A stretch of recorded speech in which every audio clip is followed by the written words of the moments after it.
안녕하십니까. 5월 6일 수요일 말씀 묵상 함께 시작하겠습니다. 휴일들이 가까이 있다 보니까 긴 연휴를 보내신 분들도 계실 것이고 또 쉬는 날, 일하는 날 번갈아 보내신 분들도 계실 텐데요. 새로운 마음으로 오늘부터 말씀 붙들고 주님 가까이 하시는 귀한 성도님들 다 되시기를 기도합니다.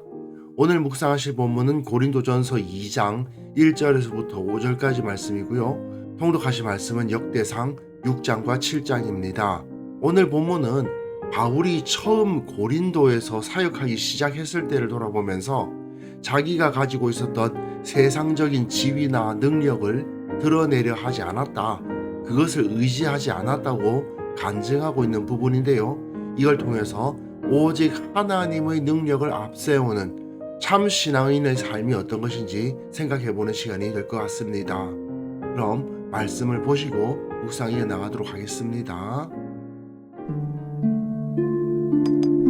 형제들아, 내가 너희에게 나아가 하나님의 증거를 전할 때 말과 지혜의 아름다운 것으로 아니하였나니 내가 너희 중에서 예수 그리스도와 그가 십자가에 못 박히신 것 외에는 아무것도 알지 아니하기로 작정하였습니다. 내가 너희 가운데 거할 때 약하고 두려워하고 심히 떨었노라. 내 말과 내 전도함이 설득력 있는 지혜의 말로 하지 아니하고 다만 성령의 나타나심과 능력으로 하여 너희 믿음이 사람의 지혜에 있지 아니하고 다만 하나님의 능력에 있게 하려 하였노라. 바울은 앞에서 왜 교회가 분열하게 되었는가?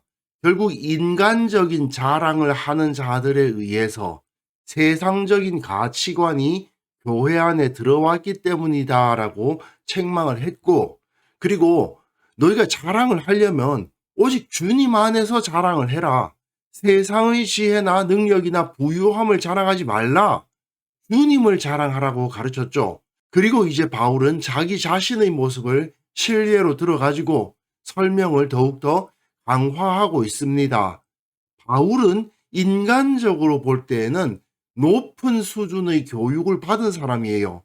그리고 그가 글을 쓰는 것만 봐도 뛰어난 학식을 가지고 있었고 굉장히 지혜로운 사람이었다는 것을 알 수가 있습니다. 그리고 유대인들 사이에서는 나름 자기 가문을 내세울 수도 있을 만한 사람이었어요. 하지만 그는 전혀 그런 것에 의지하지 않았고 오직 주님의 능력만을 의지해서 고린도에서 사역을 했다. 그리고 주님은 그런 바울을 사용하셔서 그곳에 교회를 세우셨다. 이것이 여기서 나타나고 있습니다.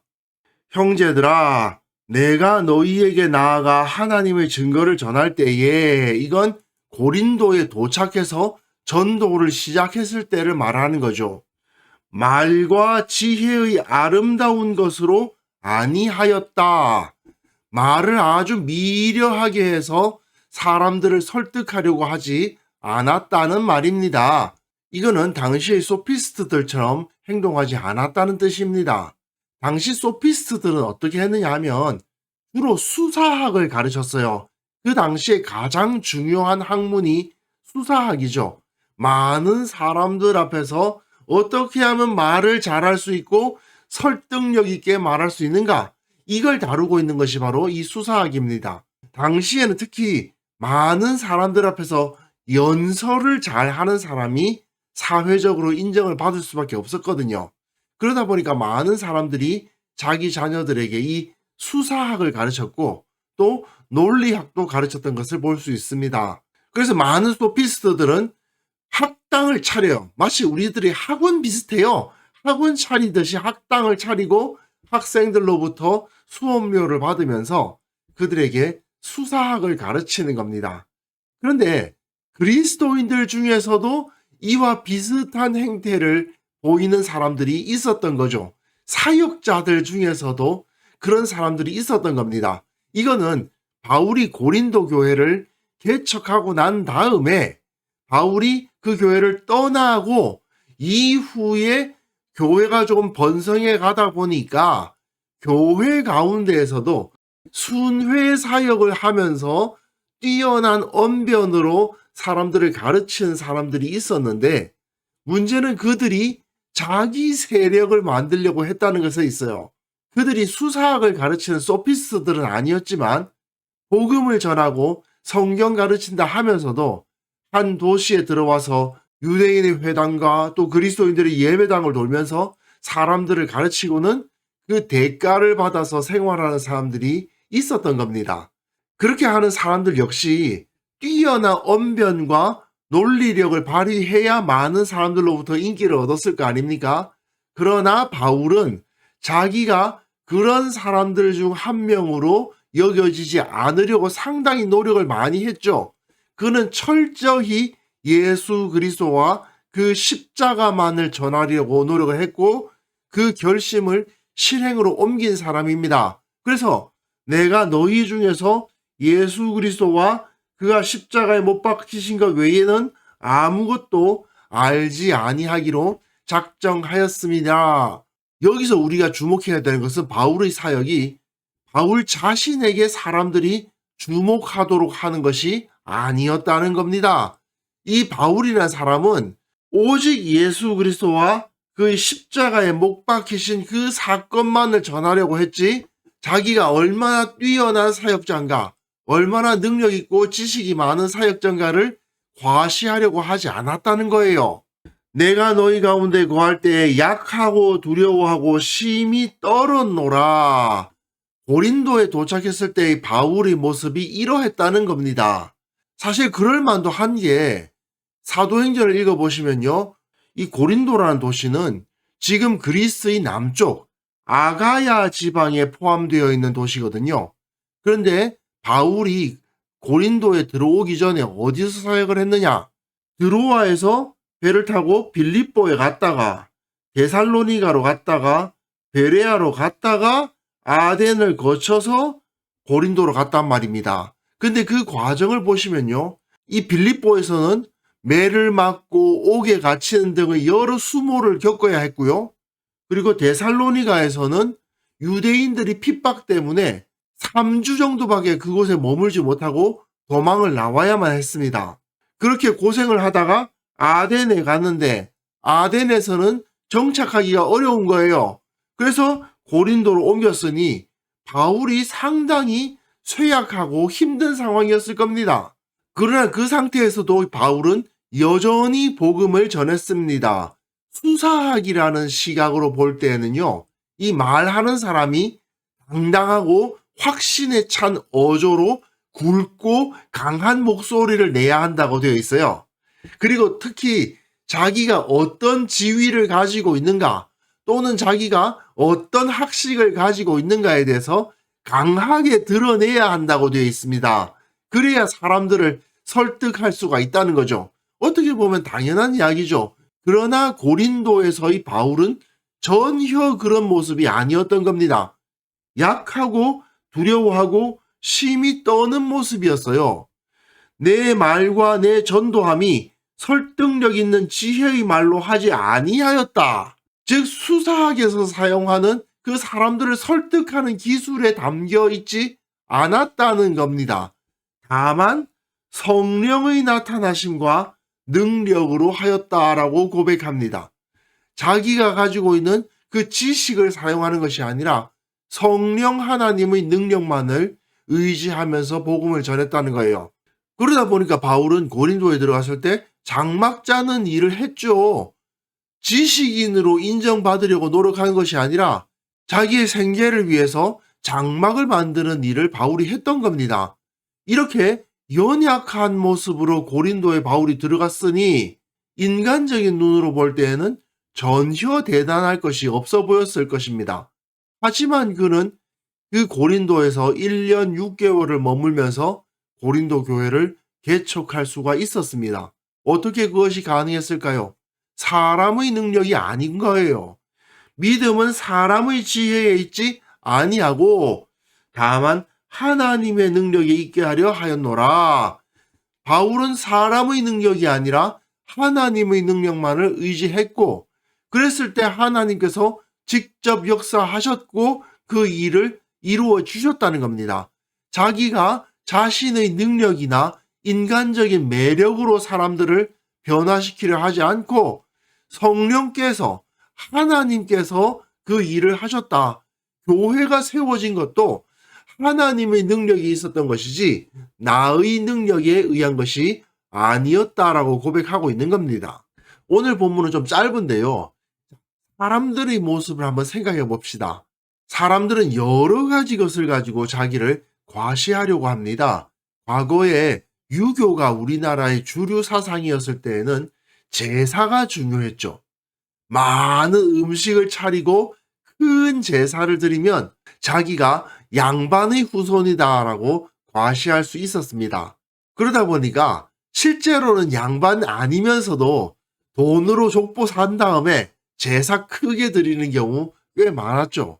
사실상 제사 드리는 거 이거 남녀 차별 공고히 하고 의미 없는 소비를 조장하고 결국은 신분제를 주장하는 그런 모습이 바로 이 제사에서 나타났었습니다. 그러다가 점점 사회가 변하다 보니까 이제는 학벌이 중요해지죠. 어느 학교 나왔냐? 그게 중요한 시대가 되었습니다. 그 때문에 지금도 마찬가지입니다만은 어린아이들이 사교육 때문에 어른들보다 바빠지는 상황이 벌어지잖아요. 또 그러다가 더 상황이 나빠지는 것이 어떤 아파트에 사느냐, 어느 직장 가지느냐, 연봉이 얼마냐, 그게 그 사람의 가치를 대변하는 것처럼 여겨지는 세상을 우리가 살아가고 있습니다. 모든 것이 다 세상의 어리석음이에요. 고린도 사람들이 소피스트들을 후원해가지고 자기들이 고상한 사람들인 양, 귀족인 양 행동했던 것과 별 다를 바가 없는 겁니다. 우리 그리스도인들은 세상의 이런 어리석은 풍조에 대해서 좀 자유로울 필요가 있습니다. 내가 낮은 지위의 사람이어도 학벌이 좋지 않아도 가난한 동네에서 풍족하지 못한 수입으로 살고 있다 하더라도 그것이 나의 존귀함을 해치지 않는다. 나는 예수 그리스도로 말미암아 하나님의 자녀가 된 사람이다. 이러한 자부심을 가질 수가 있어야죠. 그런데도 불구하고 많은 그리스도인들이 이런 세상적인 기준, 세상적인 가치관에 흔들리곤 합니다. 그러다 보니까 결국 교회 내에도 세상의 문화가 들어오잖아요. 결국 세상의 문제들이 교회 내에도 똑같이 드러나고 가끔은 교회 내에서 더 크게 드러나는 경우도 있어요. 우리 안에 있는 세상적인 기준, 세상적인 자랑을 버리고 오직 예수 그리스도로 자랑을 삼지 않으면 계속 우리의 삶에서, 우리 공동체에서, 우리 교회에서, 그리고 이 나라 전체에서 문제는 끊어지지 않을 겁니다. 우리는 우리의 가치관을 세상 가운데 전해야 됩니다. 어떤 가치관입니까? 오직 예수 그리스도. 그 사람이 귀족이건 천민이건 부자건 가난한 자건 오직 예수 그리스도의 십자가 은혜를 믿는 자는 하나님의 자녀가 된다. 이 가치관을 우리는 세상 가운데 전파하는 사람들 아니겠습니까?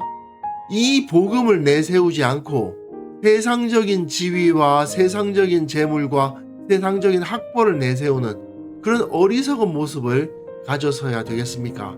그래서 이 시간 함께 기도하실 때에는요, 내가 가진 것 내세우는 것이 아니고 오직 주님의 능력만을 의지하고 내게 주어진 사명 감당하게 하옵소서. 우리 교회 모든 성도들이 세상의 헛된 것 자랑하지 않고 오직 주님만을 기뻐하는 살아있는 공동체를 이루게 하옵소서. 함께 기도하는 시간 가졌습니다.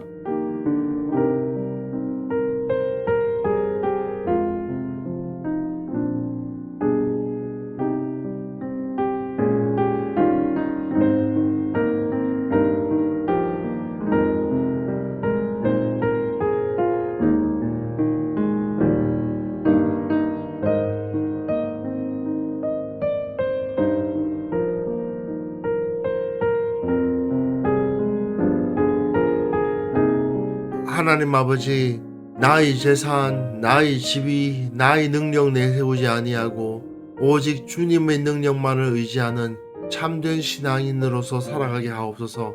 내게 주어진 사명은 오직 주님의 능력으로만 감당할 수 있다는 사실을 인정하며 주님께서 나를 통해서 일하실 것을 기대하며 살아가는 자들 되게 하여 주옵소서. 우리 교회가 세상의 헛된 것 자랑하는 교회가 되지 않도록 지켜주시고 오직 주님만을 기뻐하며 주님의 능력만을 의지하는 공동체가 되게 하여 주옵소서. 아버지, 한국 교회를 위해서 기도합니다. 한국 교회가 세상적인 자랑을 다 버릴 수 있도록 도와주옵소서. 오직 예수 그리스도의 능력만을 의지하는 공동체가 되게 하여 주옵소서. 세상을 변화시키는 살아있는 공동체가 되기 위해서는 세상적 가치관을 버릴 수 있어야 하고 세상에서 좋아하는 것들을 버릴 수 있어야 한다는 사실을 깨닫고 거룩한 공동체로 거듭날 수 있도록 도와주옵소서. 아버지, 오늘 하루 살아가는 우리 모두에게 주님의 능력을 더하여 주시고 주님께서 베풀어 주신 그 은혜를 기뻐하게 하시고 나의 유익을 구하는 것이 아니라 주님의 영광을 구하며 살아가는 자가 되게 하여 주옵소서.